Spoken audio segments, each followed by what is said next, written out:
Time for us to talk about what is opening this week, brought to you by our friends at AMC Theaters. AMC, amazing. Now, on Tuesday's segment of opening this week, we talked about a couple films opening, but there are two more opening in wide release. Ashley, what's going on? First up is Crimson Peak. After marrying the charming and seductive Sir Thomas Sharp, young Edith finds herself swept away to his remote Gothic mansion in the English hills.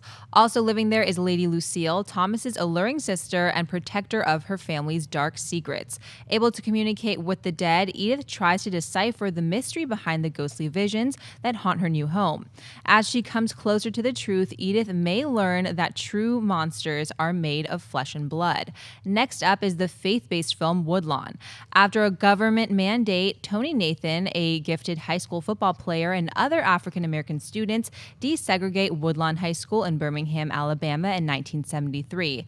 As cross burnings and riots erupt in the city, Tandy Gerald, the Woodlawn Colonel football coach, struggles to ease racial tensions between his players. It's only when Gerald allows Hank, an outsider, to speak to his team that real change begins. Mark, which of these films are you looking forward to this weekend? I mean, look, you got Sean Astin and John Boyd in a football movie. I really want to go with that, but I would say Crimson Peak. I've seen Crimson Peak, but that's the one. That was actually on my top 10 most anticipated movies of the year in 2015 because it was Del Toro. You know what a visionary genius that guy is. The cast involved, the fact that you're in this creepy haunted house and what kind of tension is going to go on there. I was buying everything about Crimson Peak. Woodlawn might end up making $100 million because it's a faith-based movie opening weekend, but I would have to go with Crimson Peak. Even though I love John Boyd as Bear Bryant and Rudy is in a football movie, I kind of want to see that movie too. I like the storyline, but I got to go Peak. Yeah, I'm going to go with Crimson Peak. Well, but like you, because it was in my top 10 most anticipated films of the year list, it's Guillermo del Toro. It visually looks stunning. The performers you have in this thing are world class. Looks great. I mean, you know, Woodlawn as a faith-based film, once as we've expressed in the show, is not my cup of tea. But I love the fact that these films are out there for people who are into these films can go and watch, and they've been financially successful. This one is getting a significant release, 1,500 screens it's getting, this one. So keep your eye open for that one. But yeah, Crimson Peak is just one I've been looking forward to for too long.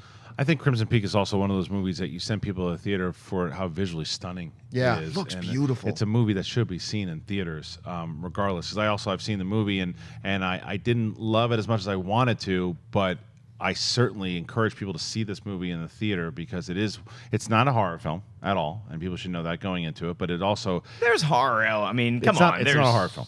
I'll argue to you to the death. This is not a horror film at all. Are there scary moments? Sure, but it's not a horror film. It is absolutely more of like a gothic romance throughout.